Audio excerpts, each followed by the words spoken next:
This recording is protected by copyright. No part may be reproduced without the prior permission of the University of South Australia.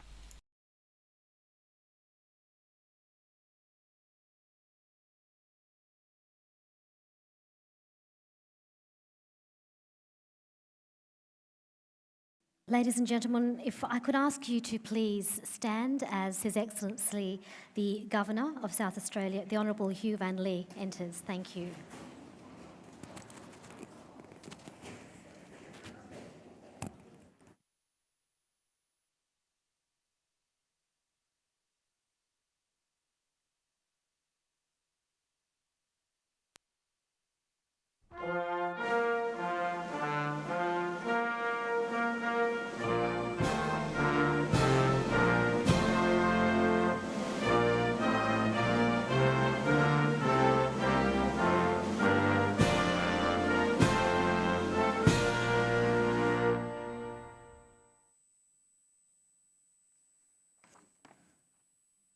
Please sit. Thank you.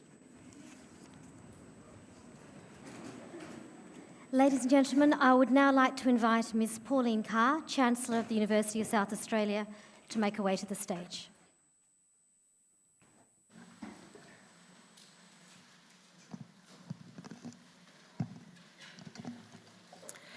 Thank you. Your Excellency, the Honourable Governor Hugh Van Lee, AC, Governor of South Australia, Richie Hollands, President of the Australian Refugee Association, and our guest speakers for this evening. Good evening, my name is Pauline Carr and I'm the Chancellor of the University of South Australia. I would like to acknowledge that the land we meet on today is Kaurna land. We wish to express our respect for the Kaurna people, their elders, their ancestors, and acknowledge the spiritual and cultural relationship the Kaurna people have with their traditional land. It gives me very great pleasure to welcome you all here tonight on behalf of the Bob Hawke Prime Ministerial Centre and the University of South Australia to the 2019 ARA Oration titled I Belong. Our panel of young African and Muslim Australian women speak about finding identity, what life is like behind the headlines, and what we can all learn from about becoming a truly civil society. The Hawke Centre is very pleased to be co-presenting this event with the Australian Refugee Association. I would like to take this opportunity to thank both Jacinta Thompson, Executive Director of the Bob Hawke Prime Ministerial Centre, and Deb Stringer, CEO of ARA, for their wonderful work in organising this event. The Hawke Centre is committed to delivering a free and diverse program of events and exhibitions throughout the year which reflect the fundamental themes of strengthening our democracy, valuing our diversity, and building our future. The session tonight is being recorded and a video will be available on the Hawke Centre website next week. As we're recording, please switch your phones to silent to avoid interruptions. Our panel of speakers will be taking questions following their presentation tonight. A wonderful supporter of this event is the Patron-in-Chief of both the Bob Hawke Prime Ministerial Centre and the Australian Refugee Association, His Excellency the Honourable Hugh Van Lee, AC, Governor of South Australia. Please join me in welcoming His Excellency to the stage to open the 2019 ARA Oration.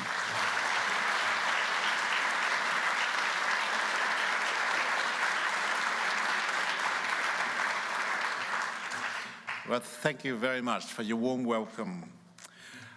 Chancellors, Ms. Pauline Carr of the University of South Australia, Mr. Richie Hollands, the President of Australian Refugee Association, all members of the board, Ms. Jacinta Thompson, Executive Director of the Hawke Centre, guest speakers, ladies and gentlemen. I too would like to acknowledge the traditional custodians of the land that we're gathering here tonight, the Kaurna people, and we respect their spiritual relationship with the country.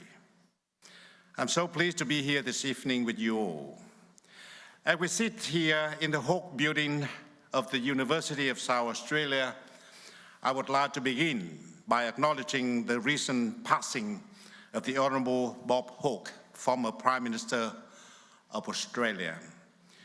Arriving here in this country from Vietnam many years ago, I was struck by the unique qualities of Australians and Australian culture.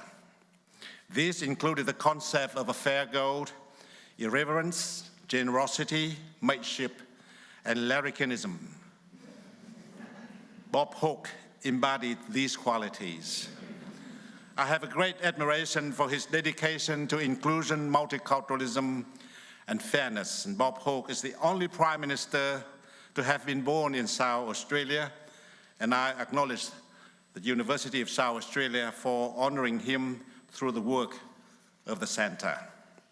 I have no doubt that the Hawke Centre will do an excellent job of upholding his legacy for many, many years to come.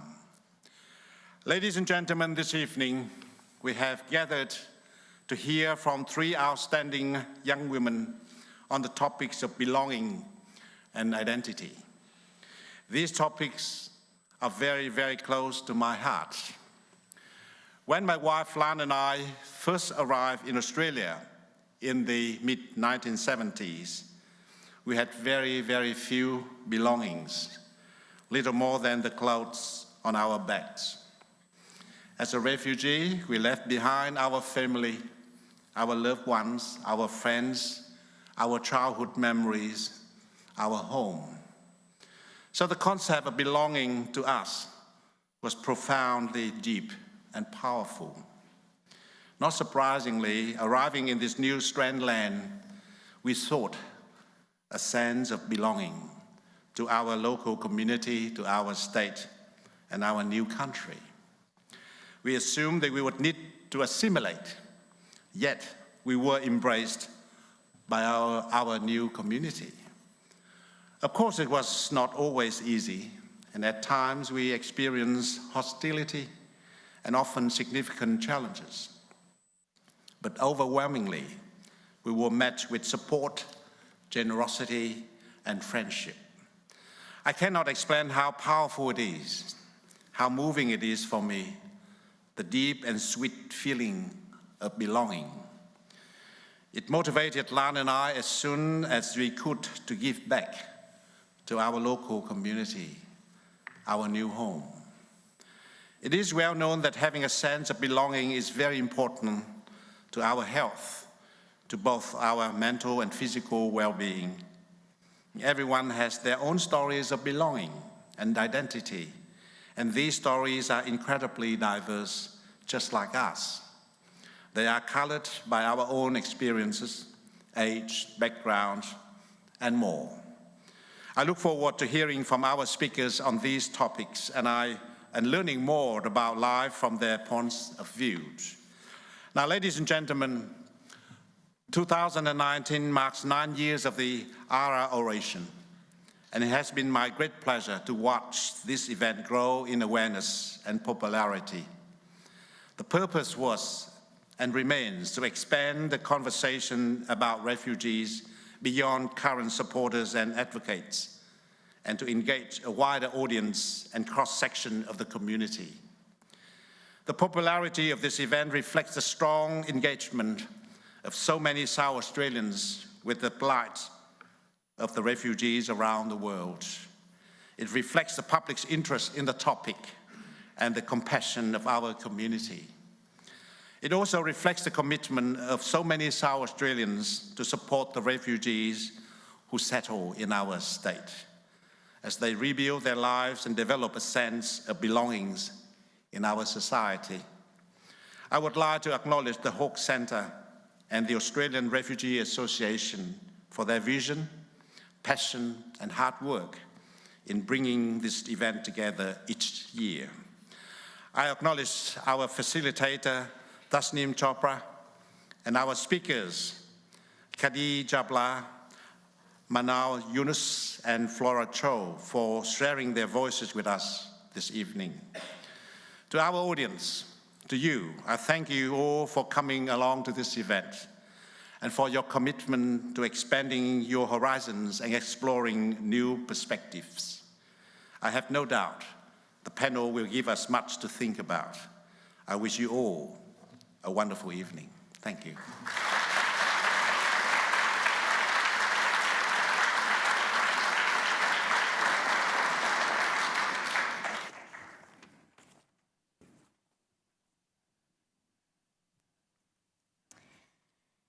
Thank you very much, Your Excellency. Ladies and gentlemen, my name is Tasneem Chopra. I will be your MC this evening, and it is an absolute delight to be here for the Australian Refugee Association's Oration event, I Belong, where we will be discussing and navigating issues of belonging. What does it mean to belong? Who gets to decide? And who gets to undecide? At the age of 7, when I grew up in country Victoria, in a town called Bendigo, I recall very distinctly being asked by this red-haired, freckled boy on the slide, who stopped me from going down the slide until I answered his question, which was, "Why are you brown?" Yes. I was only 7, but possessed of great wit, even at that age. And I remember looking back at Ewan, his name was Ewan, and saying to him the first thing that came to my mind, "Because, Ewan, God put me in the toaster and you missed out." I then proceeded to shove Ewan out of the way and went down the slide, and it felt fabulous. The point of that analogy is that, or that story rather, is that there have been many Ewans in my life since that time. They have taken the form of shock jocks, colleagues at work, trolls online, and right-wing factions. And it has been a lot harder to get down that slide. Obstacles remain, but when you do finally make it down, it feels particularly wonderful. While there have been gains, multiculturalism being foremost amongst them, which has populated this country increasingly in the last preceding decades, we have seen the success of diversity punctuated with long bouts of racism, its unmistakable regression, and a human rights transgression in particular. In fact, a recent survey by Western Sydney University and SBS, with over 6,000 respondents, identified that 80% agreed we have a racism problem in this country. And a further study by the Scanlon Foundation in the last 12 months has revealed, interestingly, that overwhelmingly Australians do have a favourable attitude toward multiculturalism. But the kicker is they have an issue with migrants. So we find ourselves in a situation where we like the culture of the people, but not the people of the culture. Right? And at a national level, we have seen that manifest. We do celebrations, we do have harmony days, we do have event days, yet we also have a government who in recent years have located the migrant and refugee experience in particular as an anomaly. We've had calls for a burqa ban, a boat ban, motions for it's okay to be white, a senator who once upon a time called for a final solution.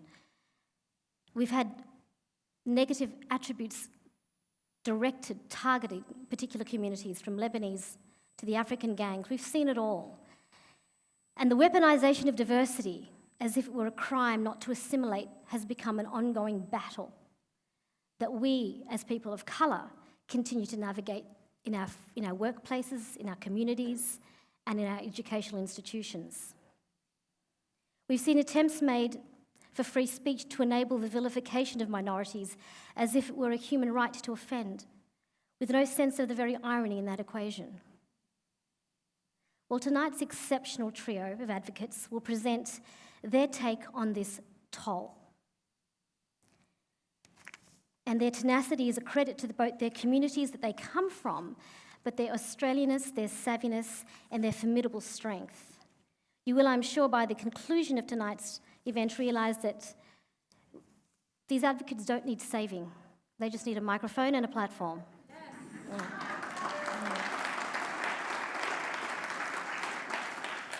Our first speaker tonight is the former Adelaide-based, now Melbourne-based, South Sudanese Australian writer, poet and activist, Flora Chol.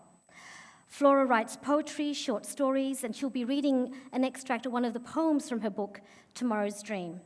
She's a Pan-Africanist, exploring themes and discourses that promote free, self-reliant, and a self-defining Africa.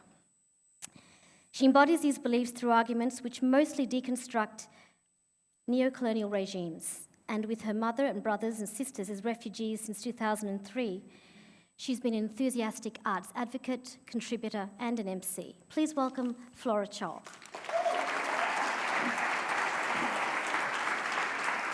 Is this on?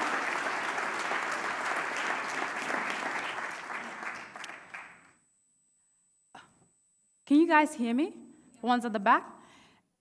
One more time, let's give it up for Tasneem for such a wonderful introduction. And also such a cool crackdown of my bio. It doesn't even make sense. I wrote it a long time ago. So my name is Flora Chol. I'm a refugee from South Sudan. I've been living in Melbourne, South Australia for 14 years, and in Melbourne for about a year and a half now. So I'd just like to thank you all for being here, acknowledge that the land I stand on is the traditional country of the Ghana people, and as refugees, as guests on stolen lands, our solidarity will always be to the traditional custodians of this land. Because it kind of seems wrong talking about our belonging if we don't acknowledge that there are people long before us who have been made to feel as if they don't belong, even in their own lands. I'm just going to quickly share a short poem from my book.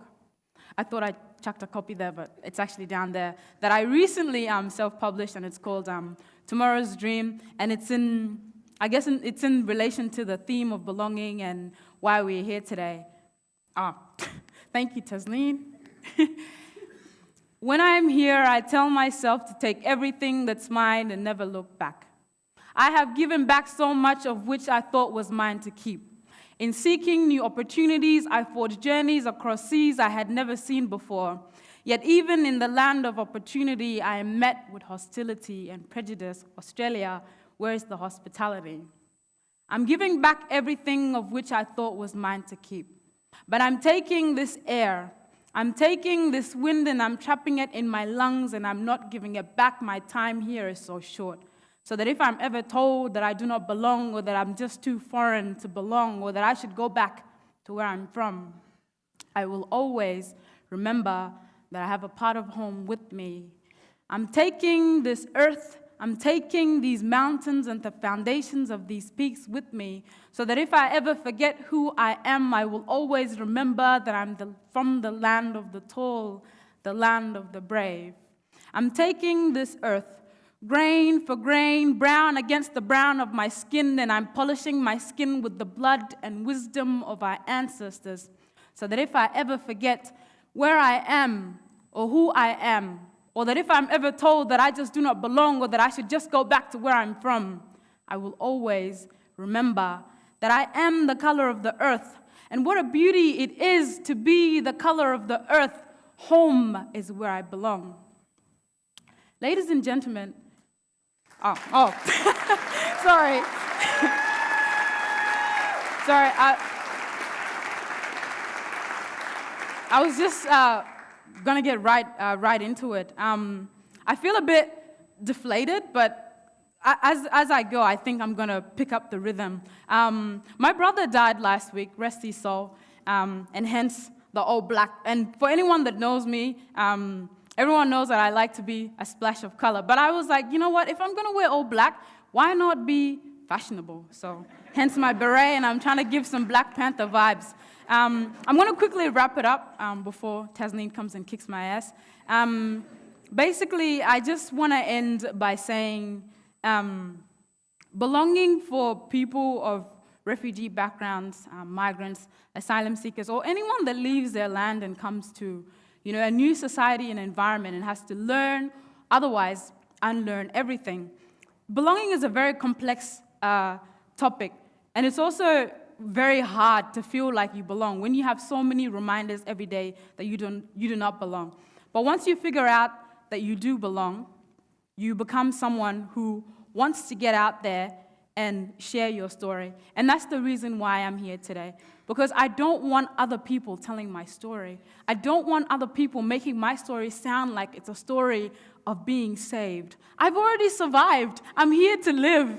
And that's the reason why I'm here. I want you to be a part of me living and also being a part of creating that dialogue that makes other people like me, other people who've left their homes, feel like they do not belong. If you're here, you're going to learn. And if you're here, you're going to inspire. And when you get out there, you're going to change the narrative. Thank you.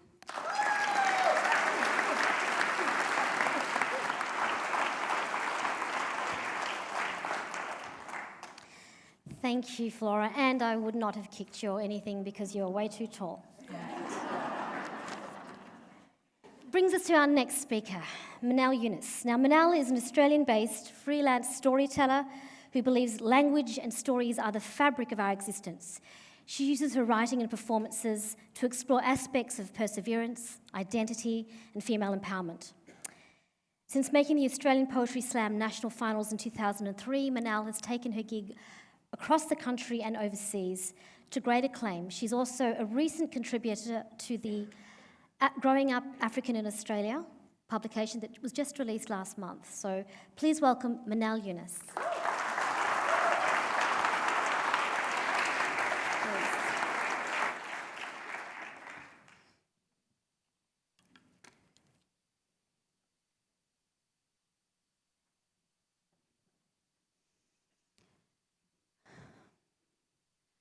They tell me my profile is like my father's. The chiseled nose, the jaw, holding stories from the city in the clouds to the home of ancient remnants and colonial covenants. We are generations raised on crimson dust between highlands and Red Sea, but it seems that now all we have are memories. I shed a tear every time an auntie asks, "Do you remember me?" And I say, "No." Or every time I remind my baby sister where she's from and she says, "So?" For every phone call that starts with, "Oh wait, Afiki, you lost touch," and I say, "Aitafakun, I did not lose touch," when really, Efi'e, I lost touch. And it always ends with Aitatatfi, "Don't lose touch," and I say, "Aitafinya, I will not lose touch," when really, Kitafitya, I'm gonna lose touch. And not because I want to, but because I'm at a loss for words. See, they get stuck in my throat and refuse to leave my tongue, and instead they come out in tears when I think about all those years that I could have captured in my own hands and relived before each conversation. Then maybe we would actually have something to talk about. The moments are few, but so precious, like sitting on the floor of a house in Addis Ababa with my grandmother, in a home belonging to neither of us, but the only one where we can meet. We sat weaving lacha like I weave between countries and cultures, presence and absence. She taught me to craft my own mashrafat as I would my life, with patience, precision, the wit of a woman. I learned from her to wear my crown. Crowns of cloth passed down from mother.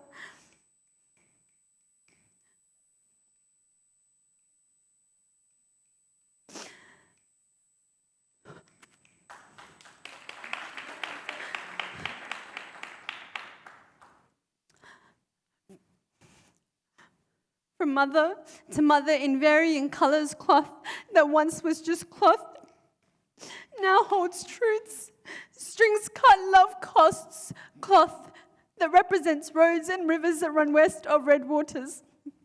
Lives lost crossing borders because those amongst us fought us, made killers of our sons and daughters when they taught us that there is no longer justice here, just us and power hoarders. And I imagine speaking to my late grandfather. I can almost see him standing there saying to me, "Who told you to look at your feet? You come from a long line of generations that preserve dignity despite occupation. You pick your head up, you hold your head high because we are not short of heroes. Our heroes wore Congo on their feet. They brushed teeth with soft wood. They took shoes off when they entered the home. No, maybe they didn't look like your heroes from TV because maybe they were not knighted but unappreciated when they worked 4 to 12, 6 to 2. Maybe they don't know no 9 to 5, but we saw their double lives." So when they tell me that my profile is like my father's, I say to them that that is my greatest blessing. Thank you.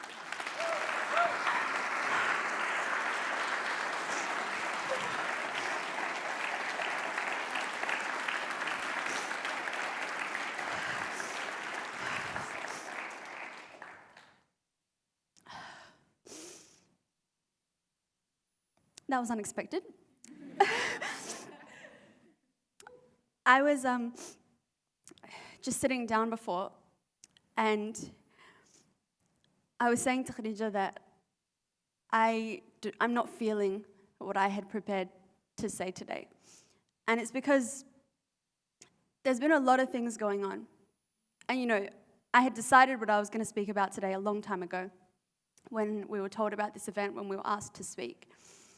And it's not that I don't believe in what I wanted to share, but it's that that's not what I want to share right now. In the context of it being Refugee Week, and also acknowledging what's going on around the world at the moment, especially in the part of the world that I'm from. In case you didn't catch it, I'm from a country called Eritrea, which is in East Africa, besides Sudan, Ethiopia, and the Red Sea, and Djibouti. And at the moment in that region, you may have heard about what's going on in Sudan. Who's heard about what's going on in Sudan? A lot of people here. The people in Sudan are fighting against an oppressive dictatorship that didn't just start to act this way recently. It's something that's been going on for so long, and for so long, South Sudanese people have been oppressed by this same regime. And now, the rest of the country is speaking up.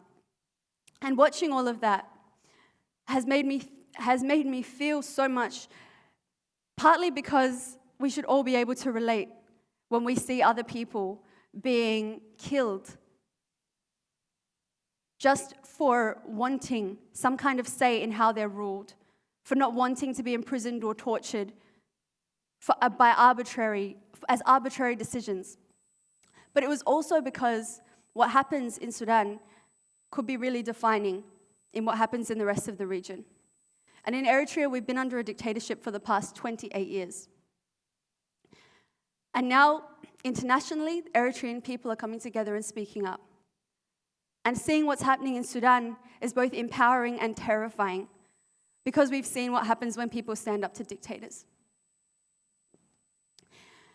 Eritrean people are the second largest amount of refugees, percentage-wise, that cross the border to Europe, that cross the sea to Europe.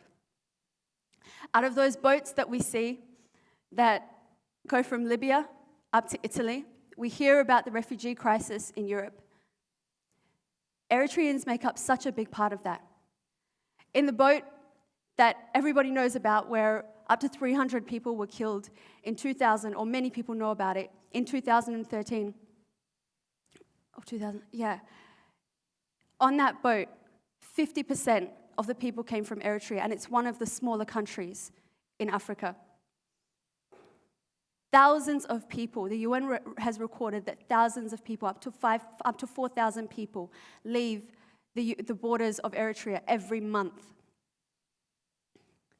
The reason I want to talk about this is because these experiences, these things that are happening around the world, while they may be over there for a lot of people, for people that have fled, for people who have families that are still in these situations, for people who have family, I have family that recently died on a boat to Italy.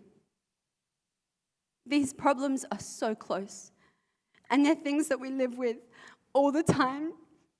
And even though, I swear to you, this was much more composed.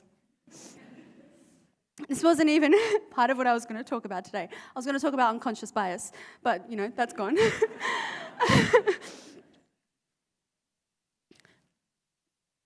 When we think about how we treat people,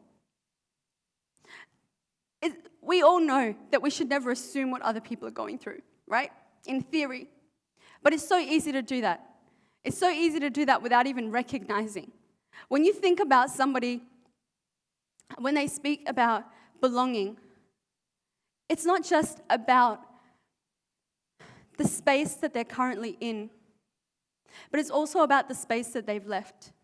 It's about all these parts of them that no matter what they try to do when they're here, it's possible that all of these different parts may never find a place in this country. And I can only speak from my own experience. I've been here for 21 years. That's most of my life. But most of the time when I was growing up, no matter how much my dad tried to tell me, you know what, you have the same rights as everybody else here, I was still brought up with the narrative of, we're going to go back when we can. We're just waiting for things to get better. We're waiting to be able to build the place that we came from.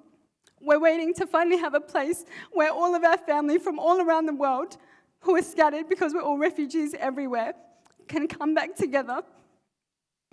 Because right now we don't have that. When we want to have a family reunion, it doesn't matter how much money we might have been able to save up for, because there are so many that can't travel because of issues getting into Australia, getting into Europe, leaving Europe once you're there so that you can find family. These things mean that we're scattered and that we find it hard. Some of us, I find it hard. I'm going to say it's me. I find it hard to connect in different places. I find it hard to connect in Australia because of the fact that there are so many things here that I can't relate to, no matter how long I've been here. And there are so many experiences I have here that so many of the people around me cannot relate to. And it's important that we recognize that.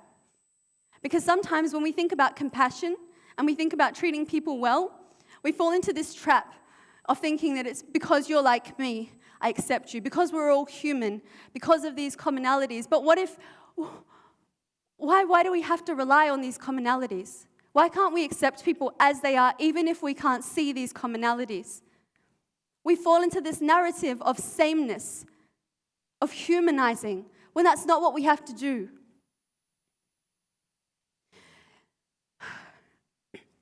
How long do I have? 3 minutes. I'm like, now I want to go back to my speech, because I want to go into my speech. What I wanted to share with you today was actually about how we interpret people. And how often when we're trying to interpret people in the same way that we interpret different languages. Actually, does anyone here speak a different language? A language other than English, I should say. Okay, many of you. Have you ever been in a position where you want to translate something to somebody and you just can't? There's just no immediate translation. And the only way to translate it is by actually changing the meaning. Yeah? That doesn't only apply to language. That applies to actions and all other types of human interactions. And sometimes, rather than trying to understand something for what it is, or being okay with not understanding it, we try to conform things to fit them into our understanding. So instead of trying to understand something, we mold, we shape, we interpret, we change in a way to actually change the meaning of something. And when we do that to people, we risk silencing them. And that's something that I think we all need to acknowledge. It's something I'm just starting to learn and to work on. And that is how to be okay with perhaps not understanding. Just like I said, sometimes I can't relate, and sometimes I feel like people can't relate to me and what I'm going through, and that's okay. And of being okay with that gray area, that lack of understanding, and knowing that no matter how much I don't understand another person, their experience is still legitimate. Their experience is valid. And it's something I need to acknowledge. I still need to make space for that thing that they own, that they possess, that experience, even though I don't necessarily get it. That was a key point that I wanted to make in my written speech. And I hope I hit it in that time. But I want to thank you all for listening. Yeah. I'm so gone. Thank you.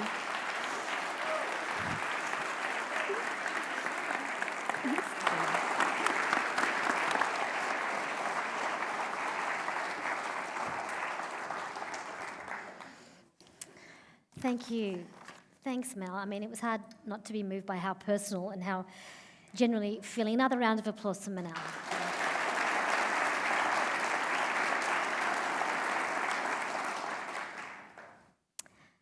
As you can see, these experiences and these expressions are very genuine. They're very authentic. They're coming from the heart. That sounds cliched, but actually extremely meaningful, and I think we are all very privileged to be able to be in a position where we can actually engage so intimately with our speakers and their stories. I do hope it's a game changer in the long term. Our final speaker in the trio this evening is Khadija Gbla. She's a passionate, inspiring African-Australian woman whose award-winning human rights activism and inspirational speakers is worthy of a list that's beyond the realm of me describing tonight. She has accomplished a great many things in her very young years, as both a state and international level, and she uses her powerful and inspired voice to advocate for equality. She does provide advocacy. She does training and speaking on domestic and family violence, on human rights, on refugee issues, on cultural diversity through her consultancy.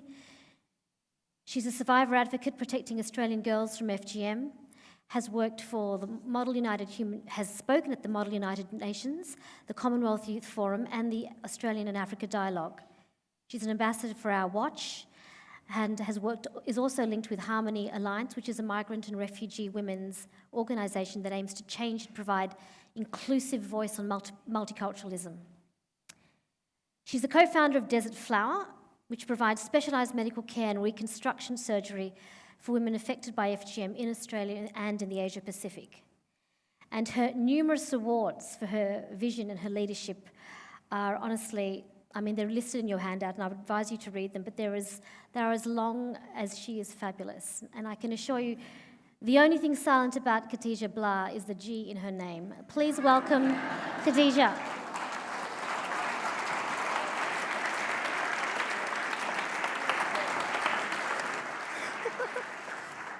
Somebody was just waiting to make that joke, I think. Good evening, everyone. First and foremost, I'd like to acknowledge that the land we meet on is the land of the Ghana people. And I respect their connection, their stories, their wisdom, and their continuing relationship with this land. But I equally would like to acknowledge my privilege as a former refugee who lives now on this land, who has the honor of calling this land my home, while those whose true home it is continue to go through colonial times, to be oppressed, to still die at high rates. That's quite sad, and I think it always needs to be acknowledged at every event, not because it's just lip service, but because I also come from a land that was colonized. So there has to be a part of me that acknowledges and connects to that experience. But more than that, as an Australian, I now benefit of that history, that experience, and it still continues to this day.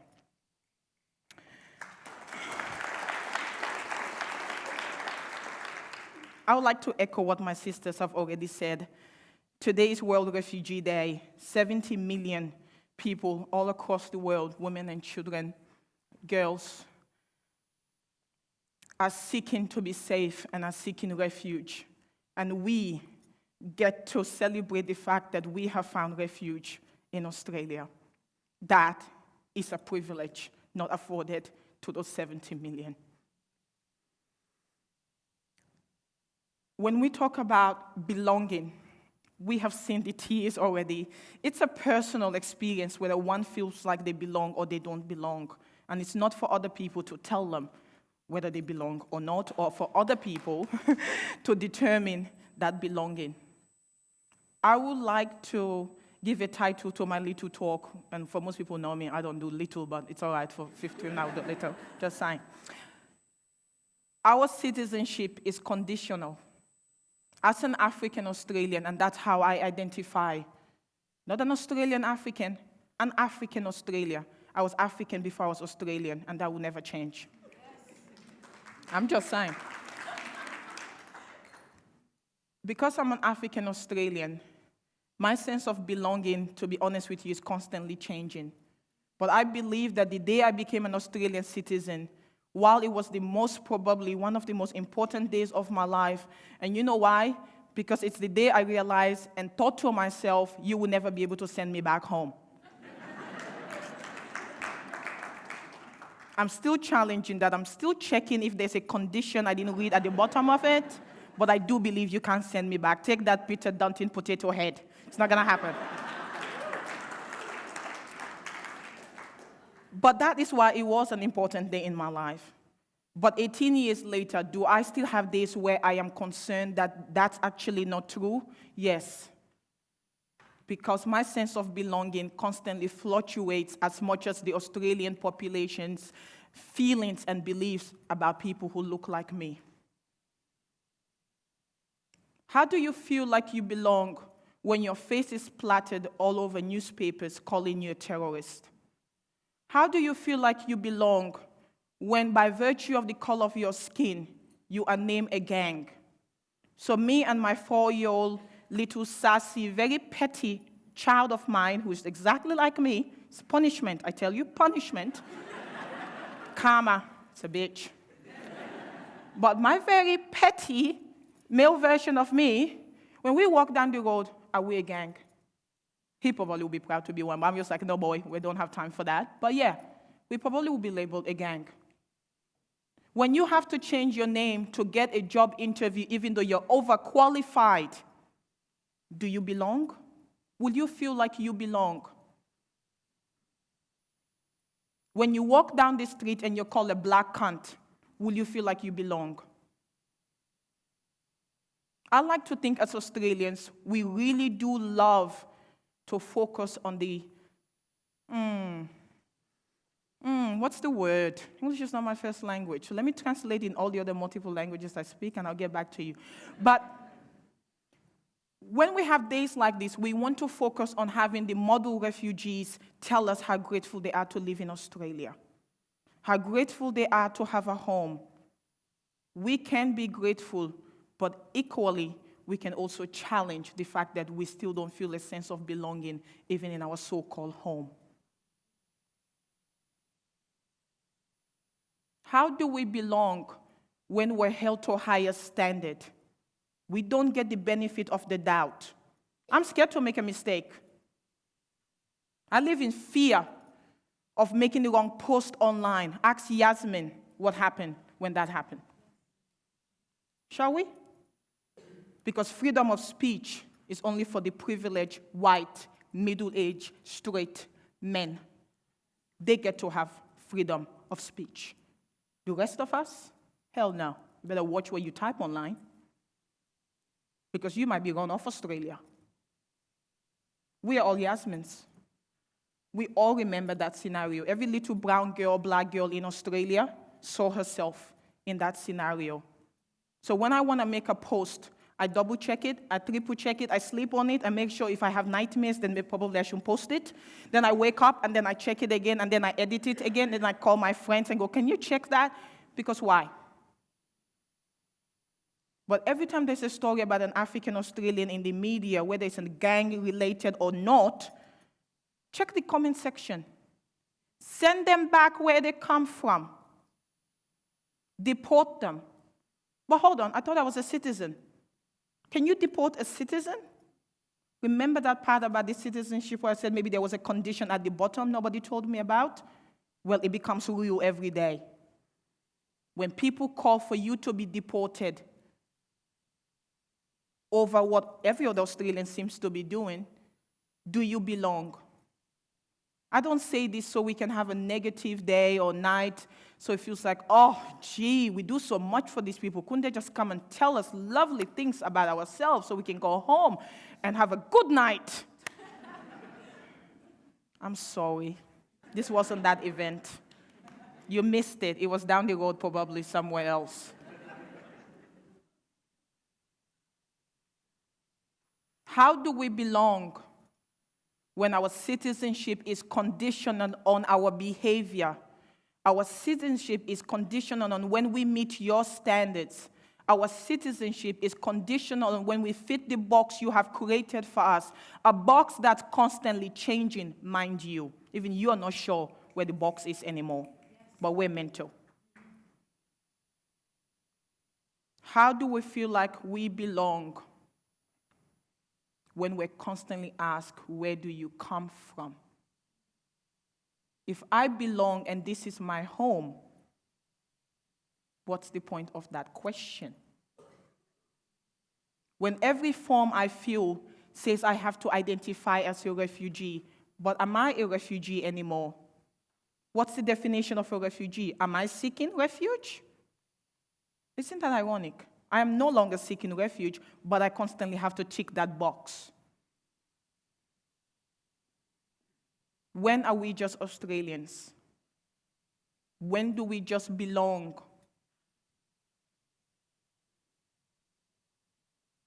I think it's sad that we spend so much time being complacent in how far we have come, or comparing ourselves to the likes of the US and saying very proudly, we are not like Trump, that orange little man.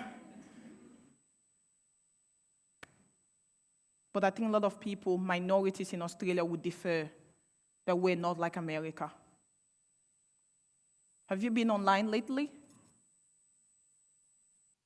Are you a brown person online, speaking your mind, making a post around racism, only to not sleep because your comment section is now full of bigots telling you where to shove it, telling you where to go back to?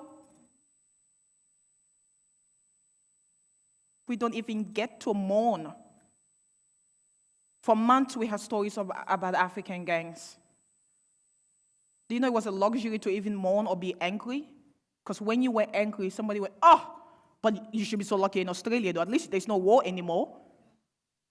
At least you're not in Sudan. Thank you very much for that. I'm glad. Yeah, thank you for saying the obvious. We live in security and war, and we come to Australia and people will say, well, you're safe now. But that's not true. I feel unsafe every day. As a black woman, when I walk down the street, I feel unsafe because I cannot hide my blackness. My blackness makes me unsafe because of the way it's been weaponized and viewed. I am unsafe. In a workplace, I am unsafe because if I don't conform to whiteness and speak like this, hi Karen, how was your weekend? Then I'm too loud. If I dare to be angry, I'm an angry black woman. Calm down, Khadija, calm down. You calm down. Speaking all monotone like that.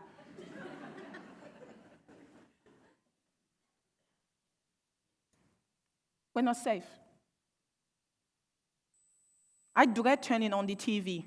I dread it. Because I go, oh, please, can one of my people not do something that will warrant us to be on Channel 7? Can you please try? I don't think white people feel that way. Because when one of you does something, your whole race is not crucified. When you do one thing, it's not all white people need to be banned and sent back to Britain, you know, where you all come from. No, nobody says that. No, we forget. Amnesia, you know, we forget our history a little bit. But no, I watch TV. And I sit there dreading, hoping they would just go through the petty stories. Somebody stole a car. Somebody has 100 cats and died. Maybe something has happened. And it's not related to my people in any form or shape. Because God forbid, one of us makes a mistake or does something. Well, tomorrow in the office is going to be awkward. Walking down the road is going to be awkward. Catching the bus is now going to be unsafe. That's what we have to live with. Being punished as a collective because we're not individuals.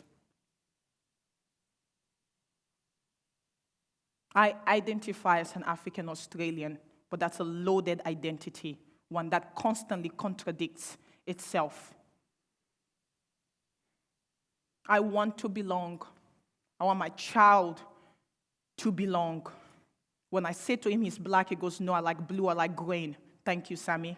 I'm so glad you like all these favorite. He thinks I'm asking about his favorite color. But I dread the day he comes to the realization, or I have to educate him on the fact that, no, it's not about you like blue and green. You're black, and that is a liability. I worry about a child. I have to prepare him for a world where, by virtue of being black, he's a threat. By virtue of being black, he won't be safe. And if he's in the wrong place, wrong time, he will be the suspect because he's not innocent. He wouldn't be afforded innocence. Because I, his mom, I'm not even afforded innocence. We come to Australia to be safe, with hopes and dreams. And yes, we are grateful. We are grateful. But at what point do we go beyond gratefulness and do we wake up to reality? That we all have the best of intentions.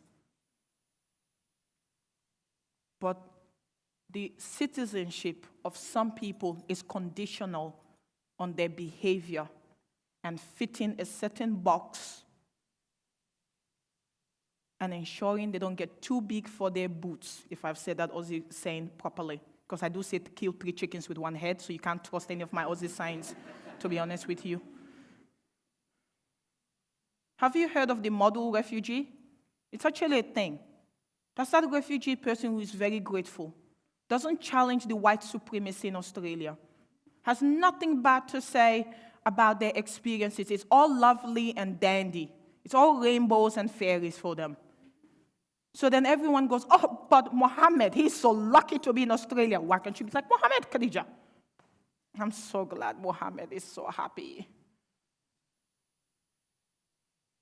But if I am truly Australian, if I truly belong, can I not be afforded constructive criticism of my home?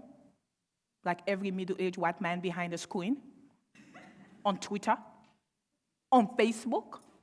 Why can't I have freedom of speech to talk about Scott ScoMo and what I think about him? Am I not entitled to the same opinions? Apparently not. Because I need to know my place. Because there is a place for people like us. We should remember our place, and only then are we okay. The moment we forget our place, we will be reminded. So when you go home tonight, and you're reflecting about Refugee Week, and the 70 million who are seeking refuge, and the millions who have received refuge in Australia, please don't focus on, gee, aren't we nice people, we took them in. Because the reality is you could all become refugees like we did. I'm sorry, you just got lucky. It's really that simple. And we got unlucky. It's not a birthright, you just got lucky. But please don't focus on how lovely we are, we took those people in. Oh, those 3 amazing, articulate. I don't know why we always have to say articulate when it comes to people like us, but articulate, well-spoken African women who spoke to us tonight. Don't focus on that part.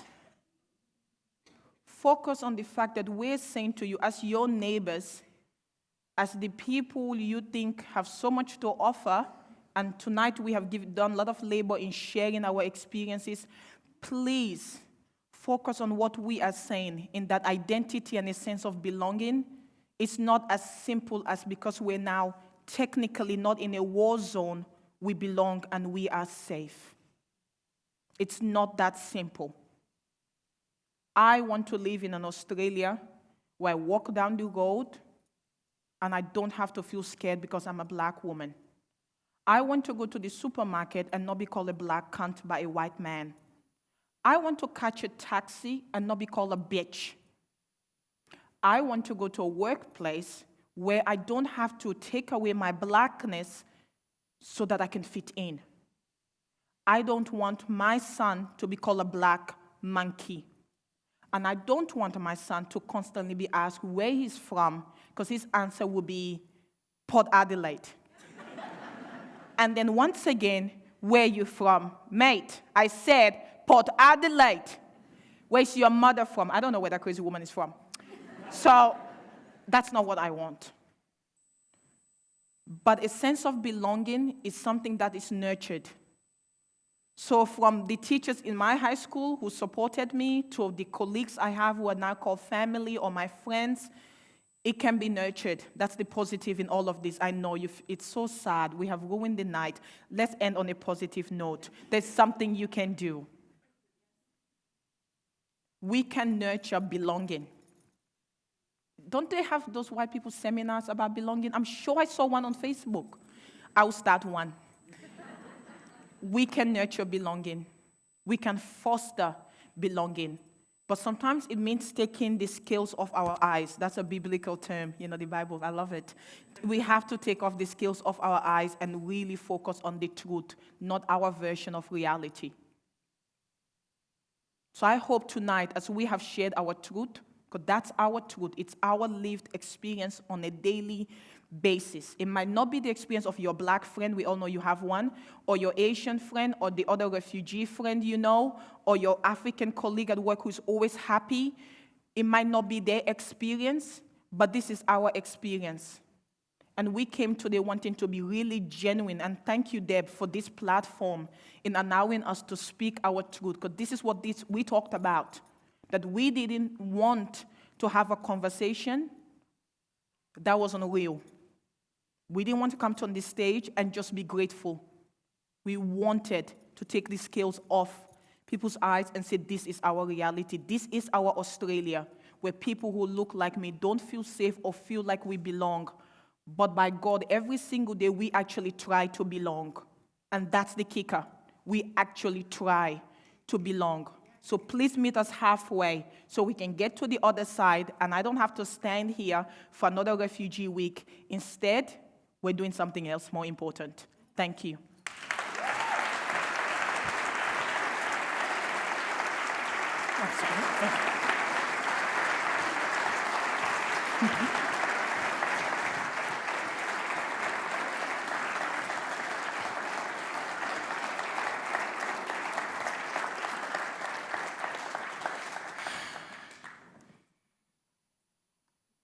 All right, yes. At this point, His Excellency will have to leave, so we'd like to thank you for staying the part that you have.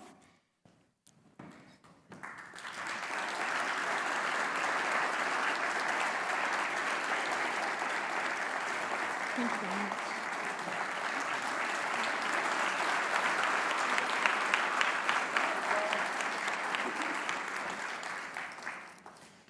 Well, I don't know about you, but my head's a little bit spinning in a good way.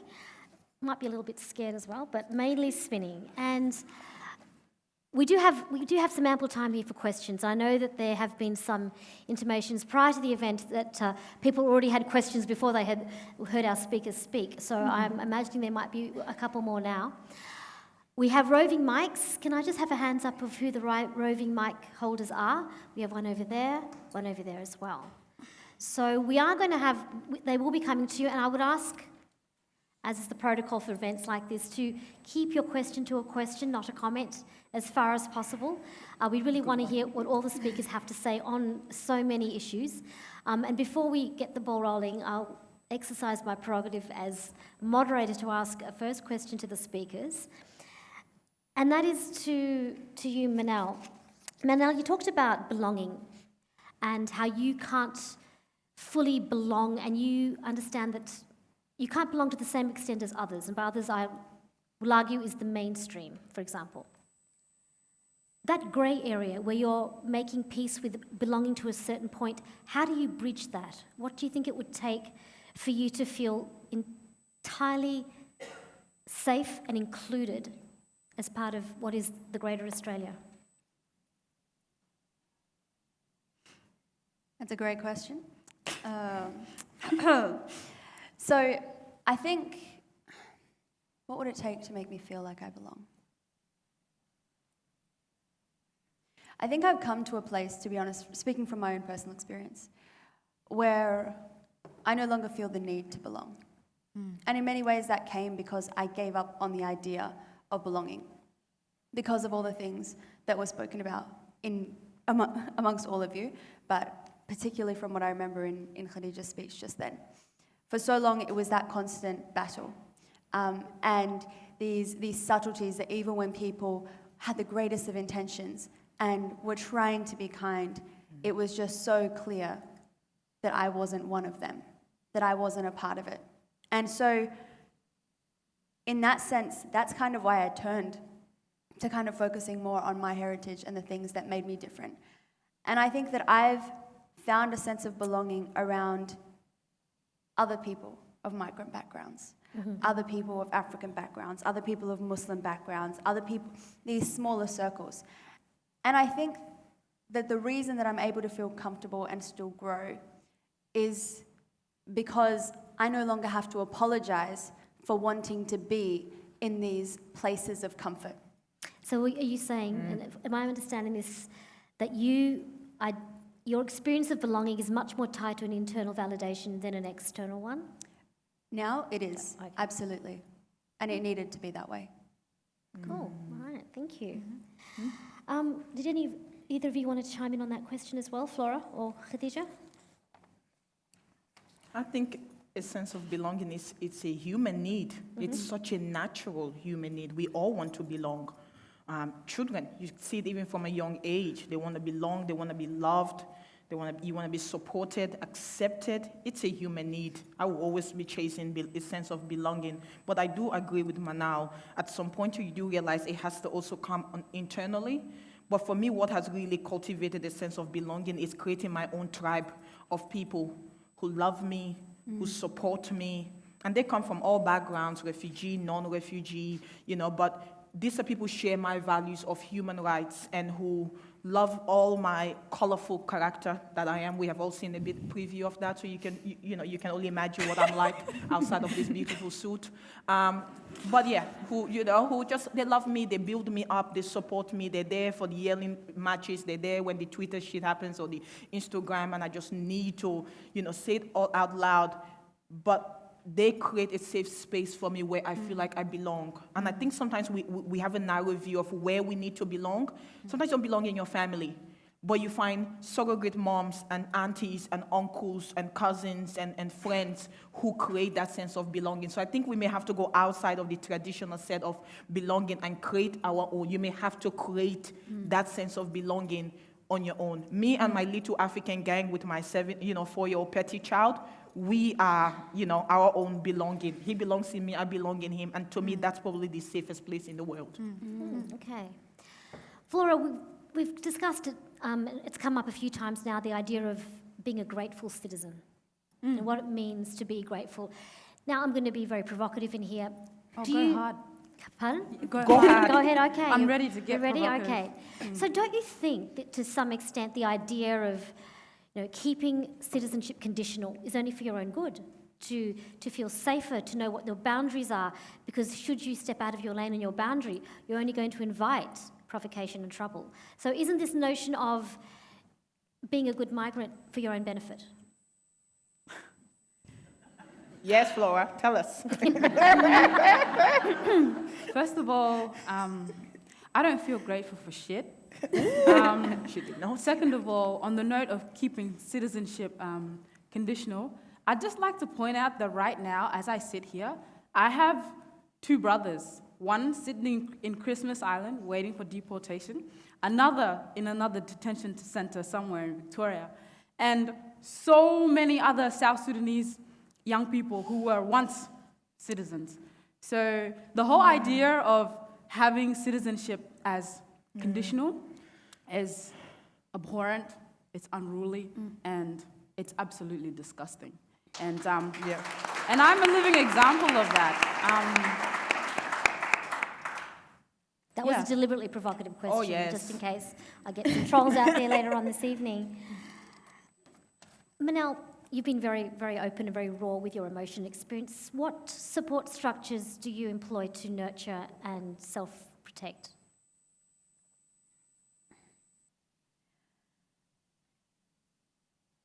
I consider every space that I enter. I consider where I agree to speak and what my role is in every place that I go to. And part of the reason that I was able to derail from what I wanted to say comfortably to an extent, and talk about what was really, really in my head and in my heart at this very moment, was because of the fact that there were 4 other women of colour here who were going to be talking about things that were important. And I knew that it wouldn't be a case of if I didn't say it, something's going to be missed. So being in a space where I know that there's representation, I'm always going to be more comfortable to speak about certain things or different things in that space because I'm not suddenly there representing an entire group of people. I'm not there speaking for a million different experiences, and there's no expectation in that sense. And that does a lot for me. So often I find myself rejecting things where I'm going to be a representative in some way, where I'm going to be the only one. And that's a big way that I try to nurture myself because I know what that does to me. I know how that's impacted me. I know how that impacts the way that I speak, the way that I have to be, the code switching and everything else, things that just make you tired. And you get tired of doing that every day. So for me, Can I just say that, I mean, there's a lesson in that, I guess, in terms of allyship with civil society organisations about how they go about curating events. And do you want to just maybe respond to that and how that can be done in a more mindful way? Absolutely. Making sure that we look at representation, but not in a tokenistic way. Yes. So not having people from certain places for the sake of having that, but because we're actually interested in having those voices present and allowing them to speak on what they want to speak about. Yes. Just because you're a woman of colour that's speaking at something, maybe you don't want to talk about racism today. Maybe what you have to say is something different. So being open to listening to what people actually want to say as opposed to what you want to hear. Yes. And considering that whenever you curate a panel or a space, I think that that's really key. And that means making sure that there are people from these backgrounds or people with different ideas present at the table where the decisions are being made. So having that representation in the higher places, because if you don't have that, then there's going to be faux pas all the time.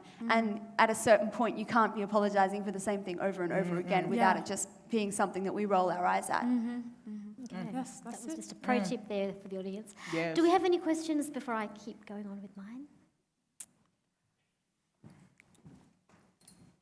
And if you don't mind just stating where you're from or your name. Local.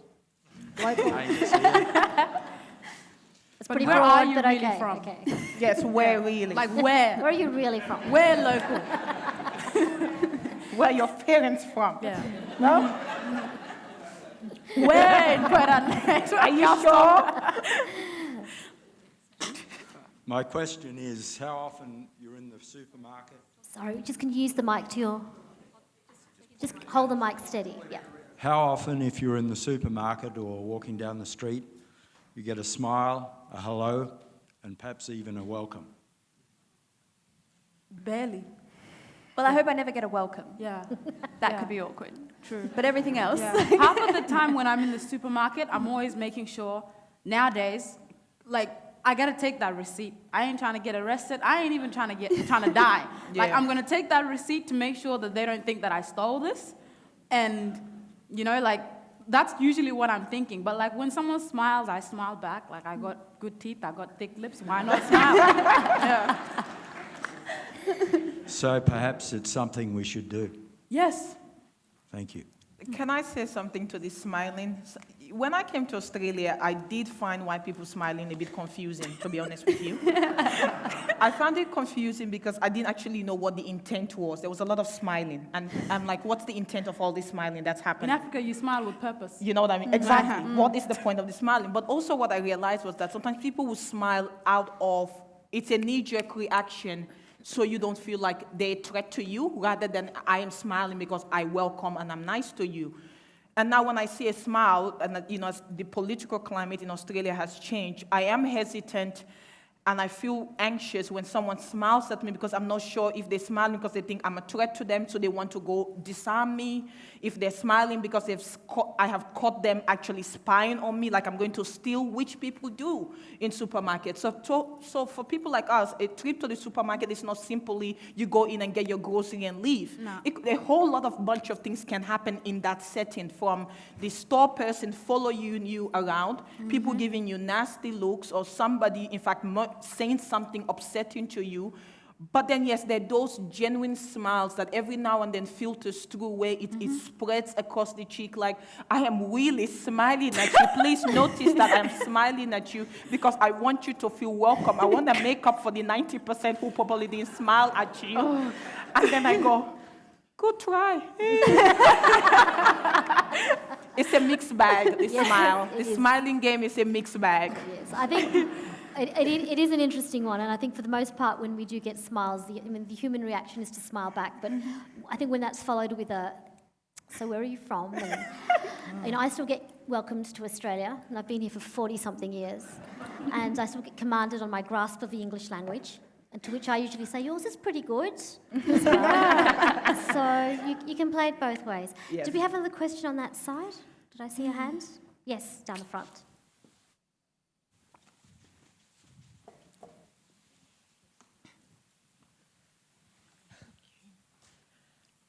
I just wondered if you also smile at white people and not just at the black people. But my question was, Khadija, you touched on the idea of how long are you going to be a refugee for? And I think I'm interested in your thought on the intersection between blackness and refugeness, particularly in Australia, I think. Yes. And, that question of how long will you be a refugee for? How long will we be a refugee? I have lived in Australia now for 18 years. So I've called Australia home for 18 years. And I don't think a day goes by where somebody doesn't ask me where you're from or where I don't feel a form or there isn't some interaction that requires that I am reduced back to my refugee status. Because that's what it was, just a status. At some point, you are not that status anymore, it changed. So the day I became a citizen, that status should have changed to just Australian, and that should have been the end of the story. But it hasn't. It really hasn't. And to be honest with you, every time I have to fill one of those forms or have to identify as a former refugee, but the form is not written as, are you a former refugee? In some ways, it keeps you in a state of seeking refuge. And I find them to actually be a mindfuck, excuse my language, for the children in the room. There's only one. But I do, because it's almost like I can never just be an Australian and I can never escape my refugee experience. At what point am I no longer a refugee and I'm just an Australian now? Somebody who sought refuge at some point in their lives, then received refuge, and it's no more. I am not one of the 70 million seeking refuge. I am no longer a refugee. But the Australian government, the system is set up to it will never let me forget that I was once a refugee. It will never let me heal from that experience. It will never let me move forward from that experience. I feel like I'll be 50. Yeah, black doesn't crack. I am 30, so I am close to 50. But I feel like I'll be 50 and I'll still be answering the same question. And in fact, I shouldn't say that. My aunties, my moms, they're close to 50 and they still be asked the same question. I think there's something, we need to look into why we require people to still be stuck in that state. Is it because the system was created that you never forget that you were not born in Australia? You came, we received you, we gave you charity, never forget? Or am I just being paranoid? Or it could just be they just want to give us more support. But hey, I don't know. If I can add to that as well, actually, I never identified as a refugee for so much of my life. I came to Australia when I was 3.5 years old, and my dad was already here, and he brought us on the temporary reunion visa. And so growing up, I always called myself like a migrant, but I was in Australia. There was no need to kind of discuss that, right? And then when I started doing more work with organisations and doing work in media, I would never address myself as a refugee, especially when I worked with refugees, and I was kind of like, my mind was contaminated by the popular idea of what a refugee is and kind of the particular struggles that everyone had to go through and the, the fantasy. And I was like, okay, I'm not a refugee. I would say that to anybody who interviewed me. And somehow in articles, or I would still be introduced as a refugee. And it was never anything that I had said. And it wasn't until probably only about 3-4 years back that I started to adopt it, recognizing I knew that I did seek refuge. I knew all of these things. But I recognized that one of the things that we need to kind of change is this narrative of what it means to have sought asylum or what it means to have been a refugee. And then I also kind of adopted it myself in a way to reclaim it because of the fact that like it was something that was being forced on me so much to fit me into a narrative. And I was like, okay, well, I'm gonna take this, I'm gonna try to break that narrative. And so that's the only reason that I now adopt that word. But it's something that for a long time was imposed on me, even though I never identified as that. I kind of had similar experiences like you, Manal, but obviously how I adopted my refugee title was like really early on, like when I was like teenager, I think when I was 14 or 15, only because like my mom is very like open-minded and just kind of just told me to be proud of it and just look at it as my story of survival. And the moment that I realized that my refugee title was about me, my journey, and how I survived, and then I'm here, I'm living, and I'm still surviving, that was when I decided, you know what?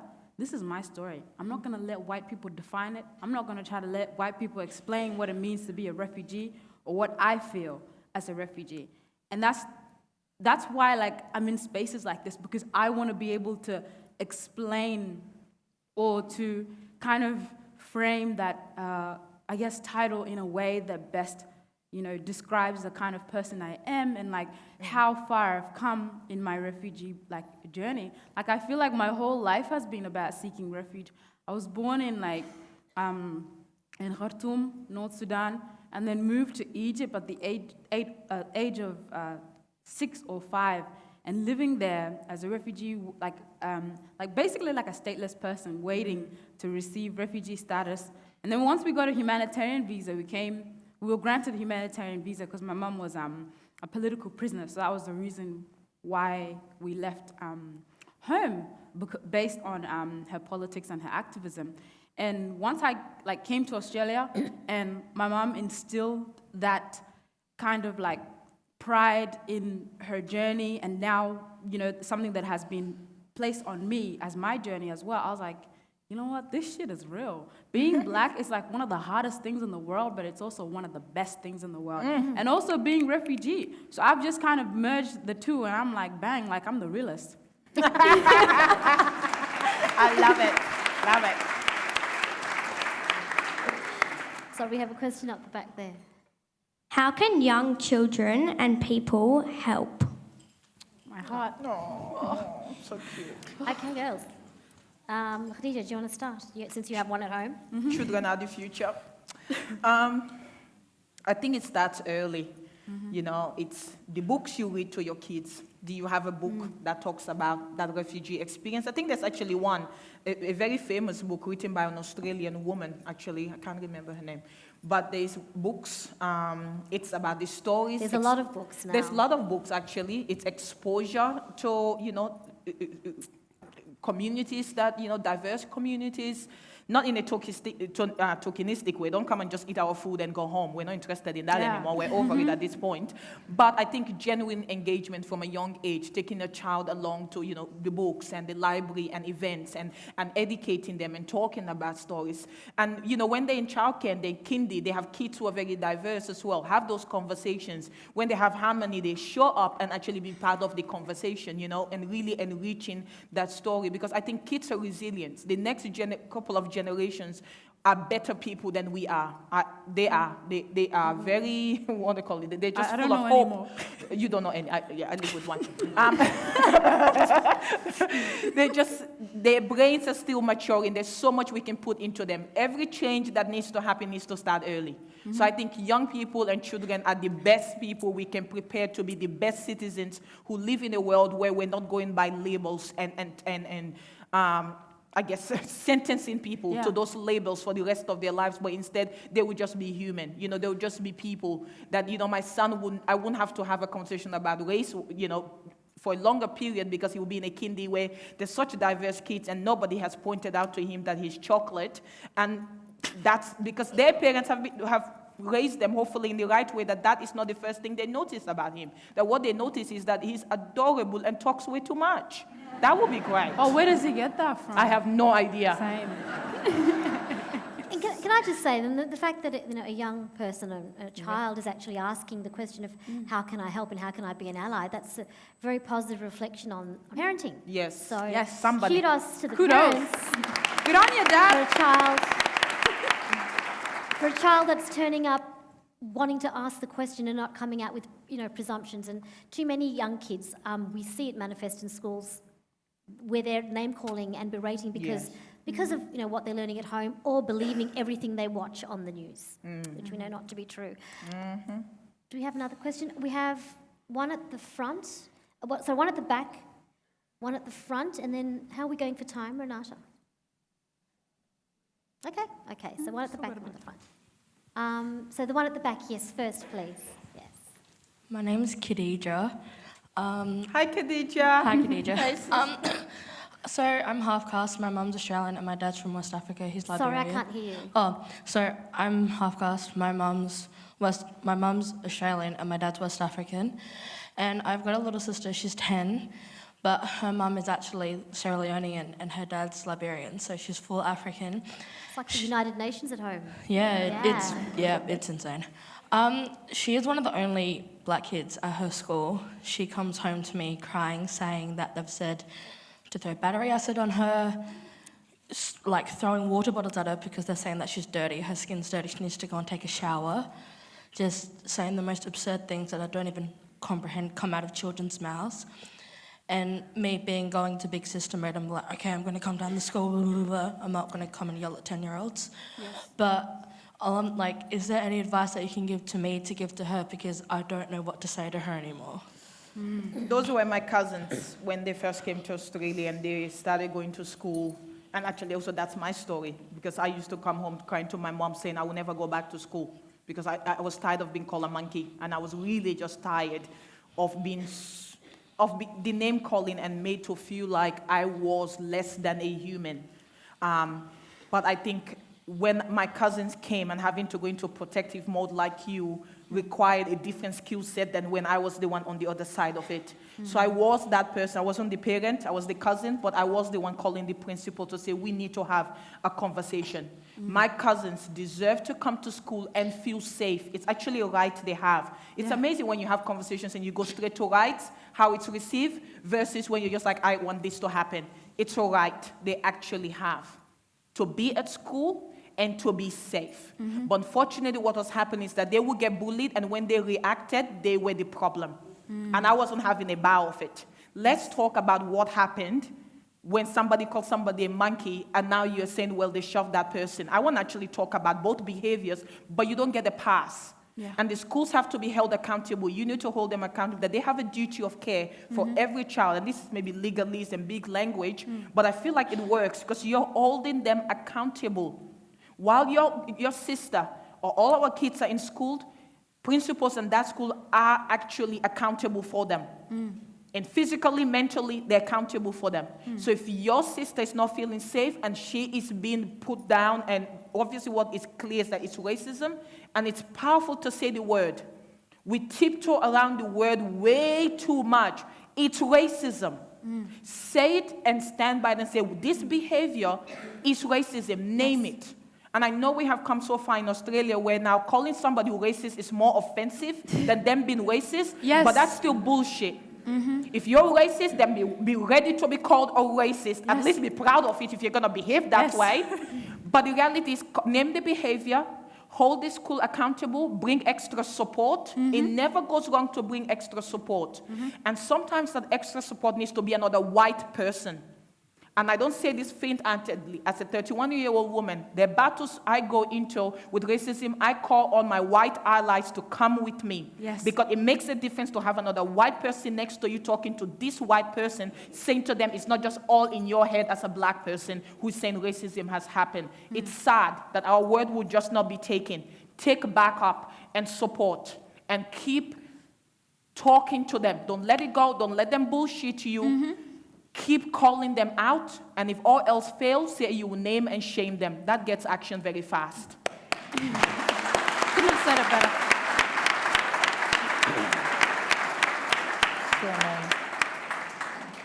If I can add also, while all of that's been happening, making sure that your sister has support outside of school in terms of both at home but possibly other spaces outside of school where she's able to interact with other kids and see that she's not different.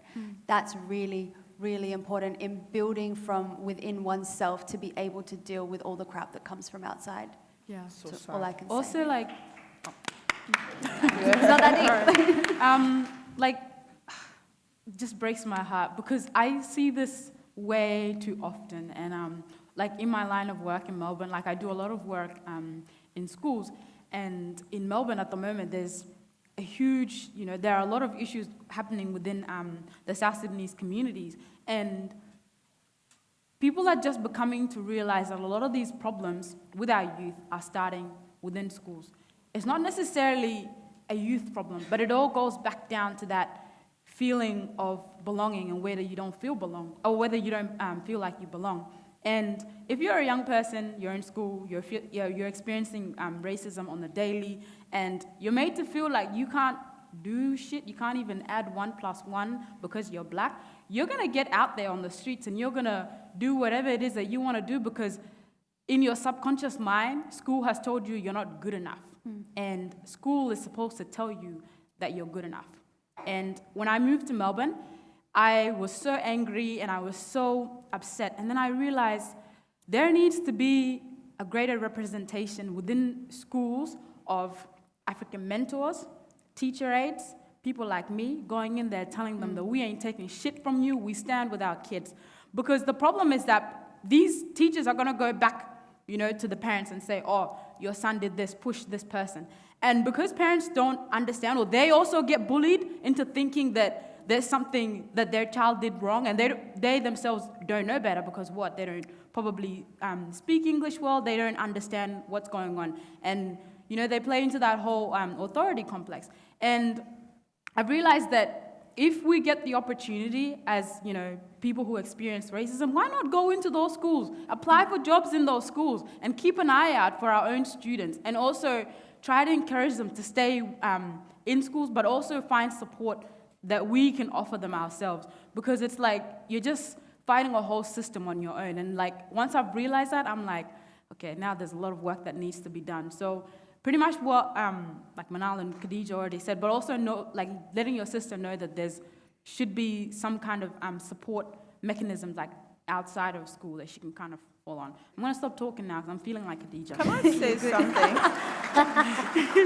Can I add something that it's 2019 and we just had a whole conversation about how to make sure a little brown girl feels safe in school.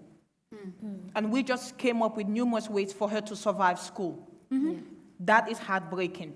Yep. It should not be the conversation we should be having at all. So we're here talking about a sense of belonging, and we are talking about our little kids not feeling safe in school, and how can they survive racism? Yep. How can they survive being treated as less than and not smart enough and not good enough in schools?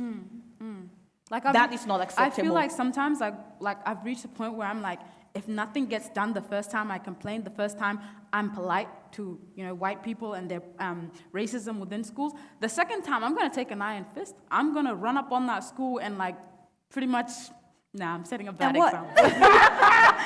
I'm going to go there and put people in their places. It's just not fair that kids are going through these, these. I don't even know how to explain it. We talk about bullying being unacceptable. This is just another manifestation of that. And, if schools are serious about bullying and respectful relationships, they should be serious about this is all part of the same canvas. Look, I'm conscious of the time, and we do have one more question there at the side. And will the speakers be around for a few minutes afterwards if we wanted to table any others? But, okay, last question. Thank you. Thank you. As a South African, Indian, British, Australian, and a woman, I do identify with a lot of things that you've mentioned here, and thank you very much for your input. My concerns are that whilst we do tackle racism here in our environment, we're forgetting that it's a global phenomena that has been in the making for over 50 years. And so when you get far-right white supremacists who are now emboldened, because of Geert Wilders, Le Pen, Orbán, Bolsonaro, Farage, Boris, ScoMo, and Trump, and Netanyahu, we have to form, and I'm asking you, while we're fighting racism here in Australia, shouldn't we, as collective Australians, whether we're purple, green, or blue, fighting that very ideology, which is insidious, which has infiltrated every aspect of our lives, and is not making our lives any safer for whether you're white or purple or blue or brown. It is a heinous ideology that is permeating across Europe and America and in Australia. And shouldn't we then be forming an opposite narrative to this? Because we are about to go and send our poor Australian men and women, children, British children, and American children to yet another war. We're going to be bombing democracy. And as we're talking about refugees, we are going to be creating another disaster. So I think as a collective-minded people of every colour and hue and culture, those are the areas we should be looking at more globally. And I'm just asking that, yes, it's relevant to fight in our corner where we are, but we have to look at the global picture, because the global picture is not looking very good. And you're right, is white men in suits, religious fundamentalist Christians, or Zionists, or, and in the case of India, it's a Hindutva ideology, which is fascism. So we are fighting the very thing that we fought for in 1945, and it's coming back to haunt us. Yep. And it's not going to get rid of racism. Thank you. It's a small question, that one. Yes. Okay. Did you, any of you want to answer that one initially? You go ahead, I'll go Yeah, after. okay. Look, the singular battle is just that, and there is no way that I think individually we can fight the mantle of rise of right-wing supremacy. There is no individual battle that will ever achieve that. And collectively, I would, I'd be really philosophical and say, well, we can do something about it with our vote. However, we've shown that our vote isn't really effective if we keep on re-electing the same old bogeyman. So what that then means is collective action on the ground. And I think it does become grassroots. And sometimes it does get overwhelming because the mantle of change falls on the individual. And it is exhausting and it's not sustainable. Yep. And there are organisations like ARA that are doing the hard work of representation and inclusivity and ensuring that platforms are given to marginalised voices and policy can change where it needs to be happening. But that doesn't take away from the trauma and the sheer exhaustion that the individual has to contend with.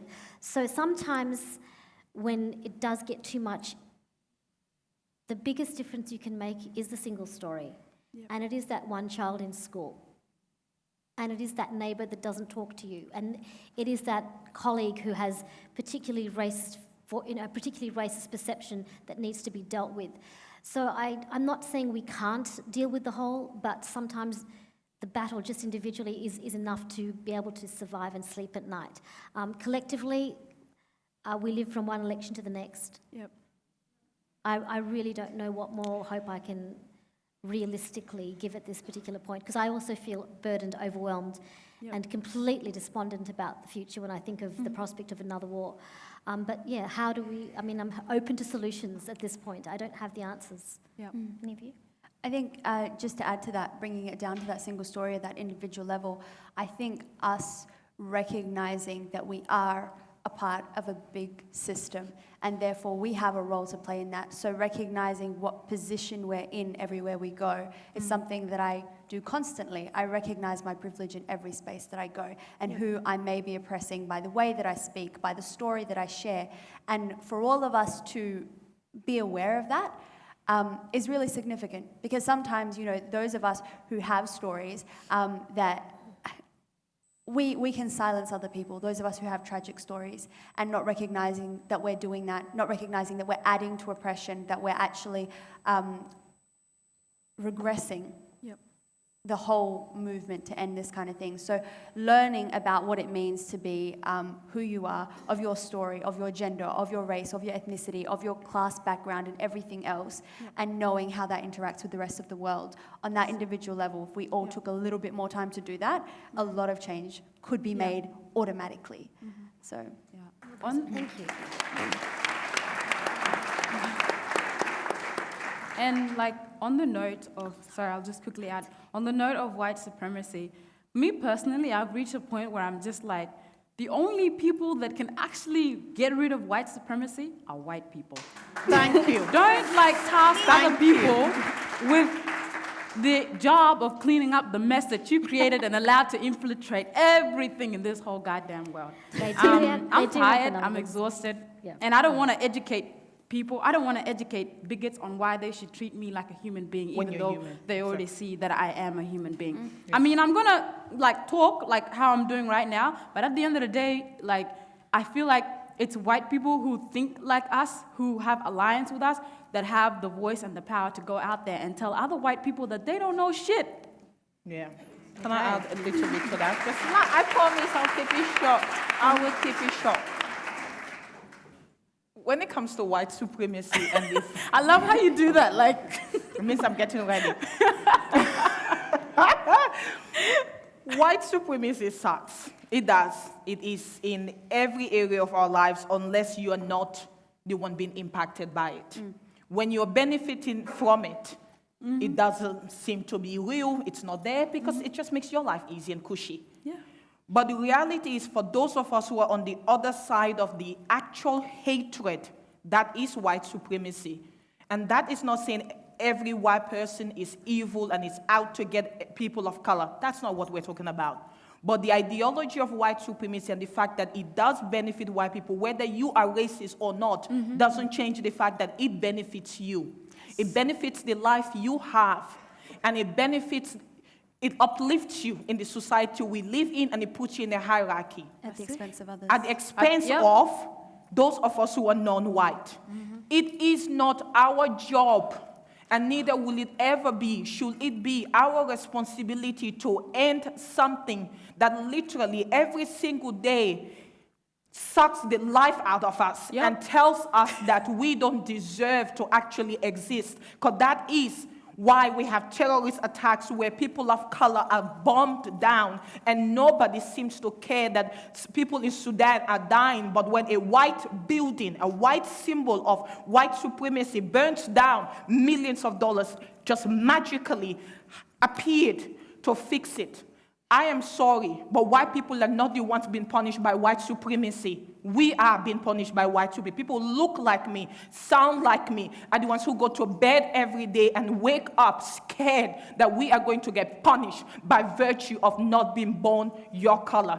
So no, I will not take responsibility for white supremacy. I will not take responsibility or have to do the work necessary to ensure that what was created to destroy me doesn't continue. When those who benefit from it sit silently, even when they claim to be allies, even when they claim to be on our side, even when they claim to believe in fundamental human rights, will still sit back and say, hey, if you worked hard enough, you won't be on the other side of it.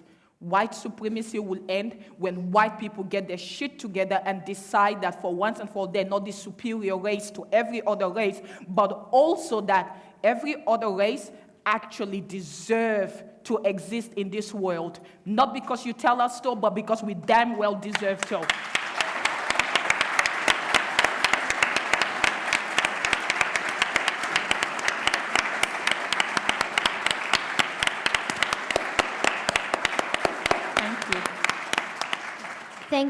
Thank you, Khadija. Thank you, Manal. Thank you, Flora.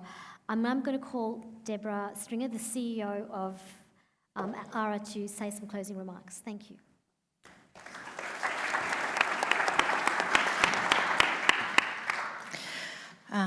Good evening, everybody. As Tasneem said, I'm Deb Stringer.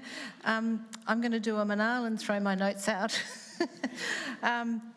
Because when we originally thought of this idea, I asked these amazing, talented women if they would be prepared to come and speak and share whatever they wanted to on a very general theme. And I did say, I want us to be challenged.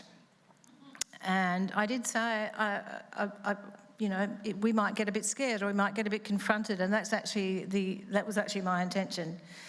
Because I want to make just a couple of points about why the Australian Refugee Association has pulled this forum together the way it has. The first is that when we think of settling refugees, and I think the women tonight have talked very powerfully about that's only a state in time or a period of time. It's not just about houses or getting kids into school or getting people set up so they can find work or education or whatever, but settlement's actually a much longer challenge, and it's not the job of these wonderful women here to actually settle well. It's the job of Australian society to support people to settle well. And I want us to be as challenged as we need to be until women courageous young women like this that don't have to come up and share quite painful stories and quite personal stories to kind of remind us that we've got a job to do. And that's actually the reason why I wanted us to have a go at this different kind of forum tonight and see if we could, contribute to the public discourse differently. And to recognise that, you know, settlement doesn't stop after 1 or 2 years or even after 3 or 4 years, and it doesn't stop when you're no longer a refugee, but it stops when everybody feels included, doesn't it? And it's in all of our hands. And I know we are potentially feeling quite a lot of despair at the current international and national environment, but it is still in our hands to keep supporting an ever-changing and diverse society and to make every member of our society, wherever any of us have come from or what our backstory is, that we're all welcome and included, regardless of gender, race, sexuality, any of those other things that are often there to define us and separate us from the source of power, if you like. So I don't really want to talk much more about that because I think our wonderful speakers have done such a brilliant job of sharing in a very real way what it's like to experience the challenges of finding somewhere to belong. But on a slightly up note, if you are really keen to do something that you haven't done already, and I would urge us all to think, you know, we can always do more. What else can we do that we're not already doing? Well, if you're not already a member of ARA or have not made a financial contribution to the Australian Refugee Association, we'd love you to think about that. And you've got a little blue bag, which is going to encourage you to do that. You could also employ one of these amazing speakers in their professional capacity to come and talk at your events and or at your schools or your forums, and there's information and biographies and contact details for all of our speakers in the little blue bag as well. You could also support some of the small businesses that we're supporting at the Australian Refugee Association, and there's a small sample from one of those small micro businesses in your bag by using people from using the services of people who are from a refugee background who are trying to create their own businesses. We've got information about that in the bag as well. So please take it away with you. We had quite a few people stuffing those bags, so we'd really like you to make use of them. But can you all now... Oh, sorry, I should also mention if you'd like to make a donation tonight, there is an opportunity for you to do that in the foyer, or you can jump on our website. But I would also like to just finish by thanking everyone, and can you all join me in thanking even though he's no longer with us, he's had to leave for the evening, His Excellency the Honourable Hugh Van Lee, Governor of South Australia and Patron of the Australian Refugee Association.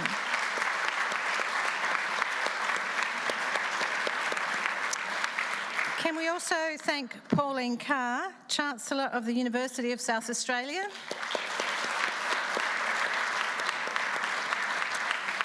and the gorgeous Jacinta Thompson, Executive Director of the Bob Hawke Prime Ministerial Centre. Our amazing MC, Tasneem Chopra.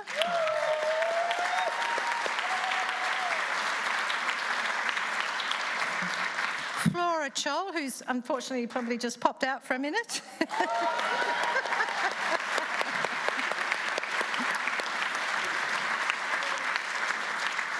Manal, Younus.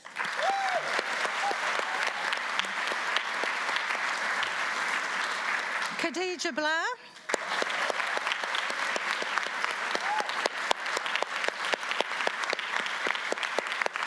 Can I just check a detail? Where are our present givers? Thank you. There's always a little detail that slips off the agenda, isn't it? So before I go on to the last thank yous, we've just got a little token of our appreciation. Something a bit girly, I apologise, but in the red bags, my dear, if you want to grab those little presents from the red bags, and we'll just give the wonderful speakers another round of applause as our...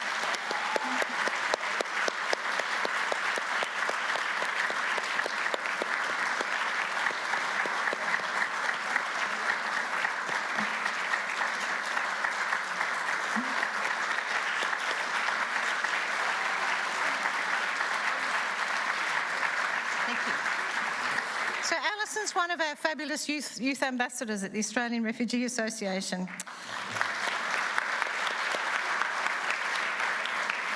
And before we go, we'd also like to acknowledge some of our attendees, Anglicare, African Women's Federation, our friends from the Quakers, the Bhutanese Association, did Sushil come? Multicultural Affairs SA, Home Affairs, STARS. And I really do apologise if I've forgotten any of my colleagues from the sector. I'd also like to thank us, ARA's board members, staff, volunteers, and our wonderful youth ambassadors, and of course you, the audience. We do hope that this has been a worthwhile, thoughtful, challenging evening, and thank you so much for coming out. And before you go, you can clap as much as you like, but we've just got one last slide to share with you, which Tasneem has kindly given us permission to use. It's our very own Tasneem getting an autograph from the late, great Bob Hawke. Thank you.